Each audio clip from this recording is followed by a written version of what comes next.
In this video, I'm going to be talking about the investment sales market report that I put together for Greenwich Village, the West Village, and the Meatpacking District in Manhattan. I'm a licensed real estate agent here in New York City, and these are 3 neighborhoods that I focus on selling commercial real estate in. I've been tracking investment sales activity in these neighborhoods over the past few years to stay on top of any trends that could affect your business. In this market report, I did a side-by-side comparison to show how investment sales activity performed in 2020 versus 2019. I also did a comparison to show how the fourth quarter of 2020 performed compared to the full year in 2020. In this market report, you'll see that the bulk of the investment sales transactions that happened in 2020 happened in the fourth quarter of the year. During the first 2.5 months of 2020,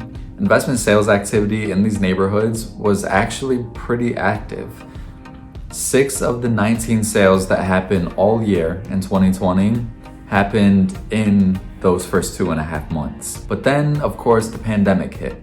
And in the second and third quarters of 2020, there were only 4 transactions for commercial real estate in these neighborhoods. But then, during the fourth quarter of 2020, there were 9. Out of the 19 sales that happened in 2020 as a whole, 9 of those sales happened just in the fourth quarter. This is actually something that I thought was gonna happen, and I predicted this in my last video that I gave a market report for in these neighborhoods, where I talked about how once we get closer to the end of the year, we're gonna see more transactions being done as sellers start to adjust their prices to meet the market. And that's exactly what happened in the fourth quarter. I think that a lot of sellers, true sellers, they realized that this pandemic is lasting longer than we originally thought. And if you want to sell today, you have to meet today's prices. So what you see is there are more transactions, more deals being done, but they're being done at a lower average price. So now let's jump into the numbers. But what I want to do, instead of just going line by line talking about how each asset class performed, I'll put it up here on the screen for you to see. You can take a screenshot of it, save this, and then as we go through what I'm going to talk about next, you can reference it. So what I'm going to do is talk about some of the key takeaways that I found in this market report that I did. First, let's take a look at the big picture. The total number of investment sales transactions that occurred in 2020 has decreased by 37% year over year. In 2019, there were 30 investment sales transactions for a total of a little over $1 billion. But in 2020, there were 19 investment sales transactions that happened, totaling about $500 million. As I mentioned, most of those sales that happened in 2020 happened in the fourth quarter. But just how much of it happened in the fourth quarter? 47% of investment sales activity for these neighborhoods happened in the fourth quarter. That is a huge chunk.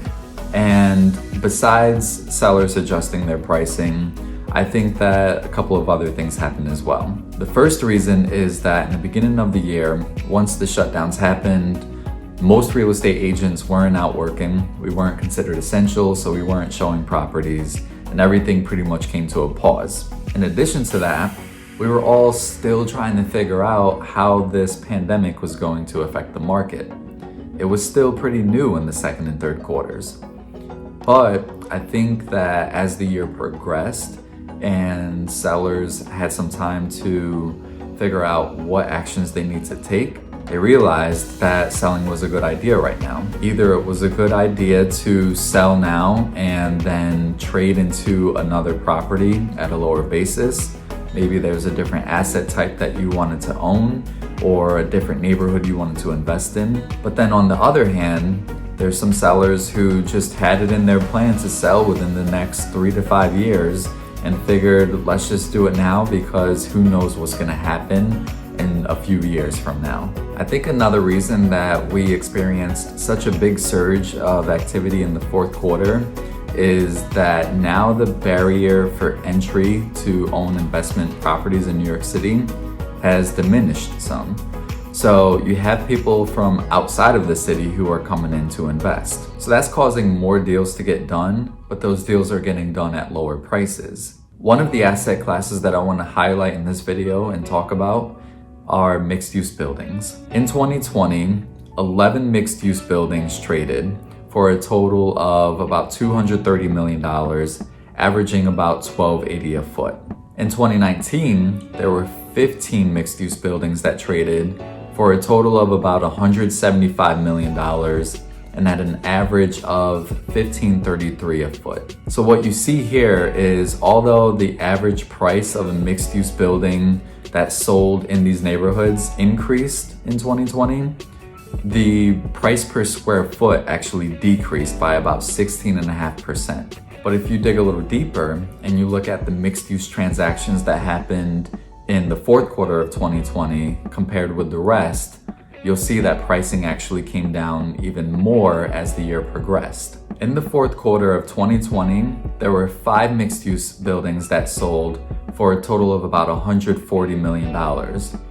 But the average price per square foot went down to about $11.31. That's about a 26% price drop when you compare that with 2019. So again, comparing 2020 to 2019, the price drop was about 16.5%. But if you compare just the fourth quarter of 2020 with 2019 figures, you're down about 26% on price. I wanted to use mixed use deals for this example to show what is happening with the number of transactions being done versus the price, just because there are more of them selling than there are any other asset class right now. But that example represents what is happening in New York City investment sales as a whole. You're seeing more transactions being done towards the end of the year in 2020, but prices have gone down. I think that this increase of activity in the investment sales sector is going to continue throughout the rest of the year,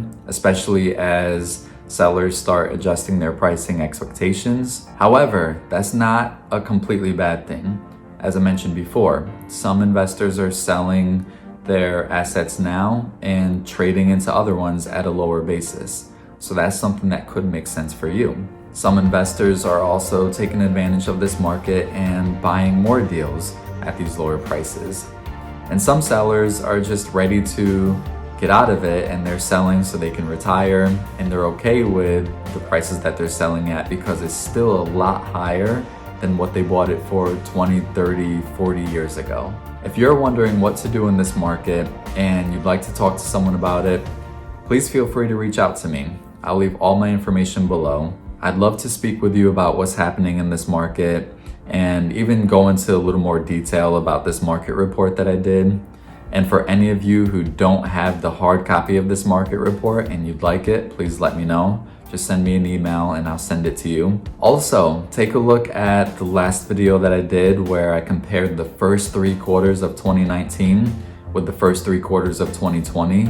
I'll leave that right here for you. If you're looking to buy or sell commercial real estate in New York City, please let me know. I'd be happy to help you. If you enjoyed this video and you found it helpful, please give it a thumbs up and subscribe to my channel for more, and I'll see you in the next one.